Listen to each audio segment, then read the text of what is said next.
नमः शिवाय ओम नमः शिवाय हर हर भोले नमः शिवाय ओम नमः शिवाय आपल्या सर्वात जास्त ओळखीचा आणि सवयीचा मंत्र, अगदी डिफॉल्ट उच्चारला जातो। या मंत्राची खरी ओळख शिवपंचाक्षर अशी आहे आणि या मंत्रातली 5 अक्षरं ही पंचमहाभूतांना समर्पित आहे। प्रत्येक अक्षर हे एका महाभूतांचं प्रतीक आहे। पंचमहाभूत म्हणजे पृथ्वी, वायू, जल, आकाश आणि अग्नी। तर या सर्व पंचमहाभूतांचा स्वामी हा शिव आहे। महादेव, स्मशानात राहणारा वैरागी, चिताभस्म अंगाला लेपन करणारा अघोरी, मुंडमाल गळ्यात घालणारा कपाली किंवा भूत प्रेत अघोरी गणांचा सहवास सानिध्यात तल्लीन असणारा, म्हणून तो भूतनाथ नाही तर पंचमहाभूत त्याच्या आज्ञार्थी असल्याने महादेवाला भूतनाथ किंवा भूतेश्वर म्हटलं जातं। भूतनाथ या त्याच्या नावामधल्या भूत या शब्दाचा अर्थ भूतकाळ किंवा पिशाच्य असा नाही तर पंचमहाभूत आहे। अमृत प्राप्तीसाठी ज्यावेळी समुद्र मंथन केलं गेलं तेव्हा क्षीरसागरातून मुख्य अशी 14 रत्न प्राप्त झाली। त्यात सर्वप्रथम हलाहल किंवा कालकूट नावाचं विष बाहेर आलं। हलाहलाचा ताप इतका जहाल होता की देव आणि दानव दोघे सुद्धा ते सहन करू शकत नव्हते आणि ते जळू लागले। या विषाचा एकही थेंब जर धरणीवर सुद्धा पडला असता तर संपूर्ण सृष्टीसाठी ते घातक ठरलं असतं। देव आणि दानव यापैकी कोणी सुद्धा हलाहलाला हात लावेनात, म्हणून मग शिव पुढे झाले। त्यांच्यासाठी देव आणि असुर दोघेही सारखेच। तेव्हा समदृष्टीने पाहत त्याने हलाहल स्वतः प्राशन केले। हलाहल पिताच शिवाच्या अंगात सुद्धा दाहकता वाढली। माता पार्वतीने शिवाच्या कंठावर हात धरला आणि विष कंठाखाली उतरू दिले नाही, परंतु कालकूटामुळे महादेवाचा कंठ अगदी काळा निळा पडला आणि तेव्हापासून नीलकंठ असं त्याचं नाव झालं। जगत कल्याणासाठी गंगेला आपल्या जटांमध्ये बांधून तो गंगाधर झाला आणि त्याच कारणासाठी सर्वांच्या वाट्याचं विष आपल्या कंठामध्ये साचवून तो नीलकंठ झाला।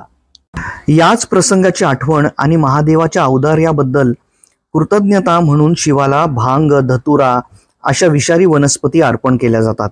या दोन्ही वनस्पती अतिशय औषधी आहेत, पण योग्य मात्रेची मर्यादा बाळगली नाही तर हेच हलाहल ठरू शकते आणि इथेच महादेवाचे भक्त चुकतात।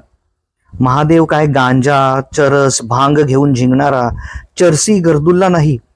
प्रसाद तीर्थ म्हणून घोटभर भांग शिवरात्रीला पिण्याची पद्धत कुठूनशी आली असावी।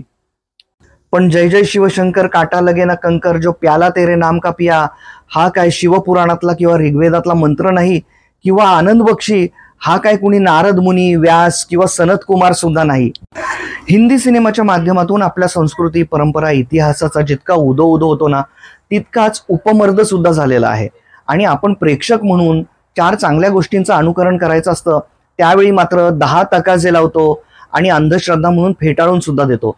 परंतु अशा ठिल्लर बच्चलनी प्रथा मात्र अगदी सहजच कुरवाळतो।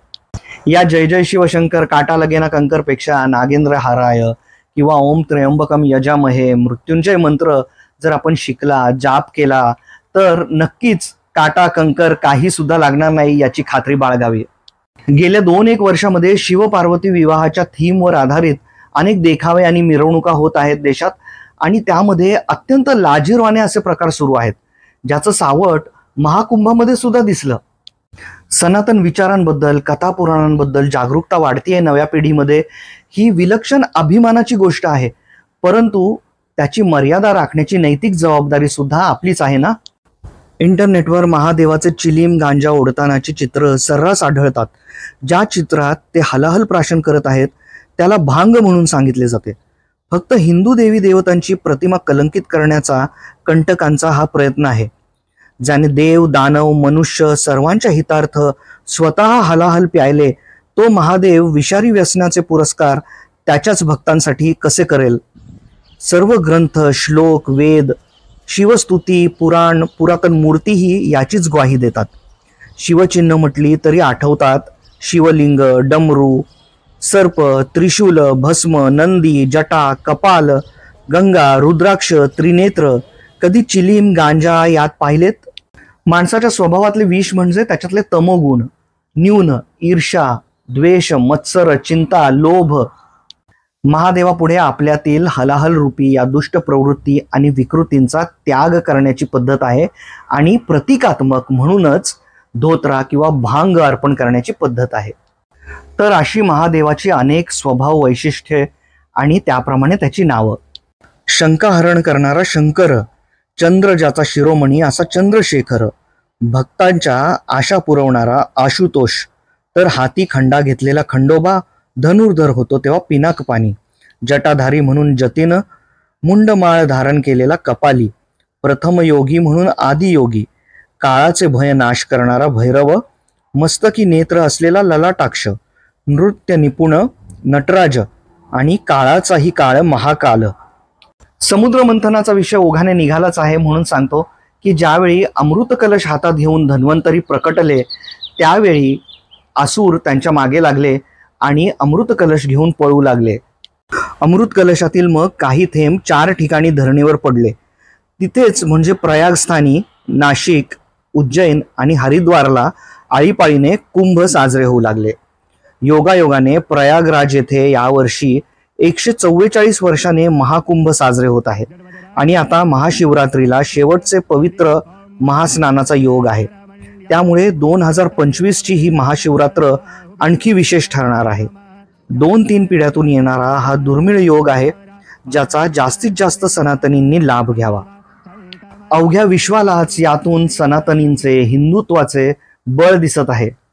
मनात अगदी उत्कट इच्छा होती दुर्लभ अशा या महाकुंभासाठी भारतात येण्याची, परंतु काही कारणास्तव अमेरिका सोडता आली नाही. परंतु महादेवाने अगदी न मागता सर्व इंतजाम केला आणि संगम जळ आमच्यापर्यंत पोहोचवलंय. लिटरली मनचंगा तो काटवट में गंगा याची प्रचिती आम्ही अनुभवतोय. यामुळे आमची शाही स्नानाची सोय झाली घरच्या घरीच.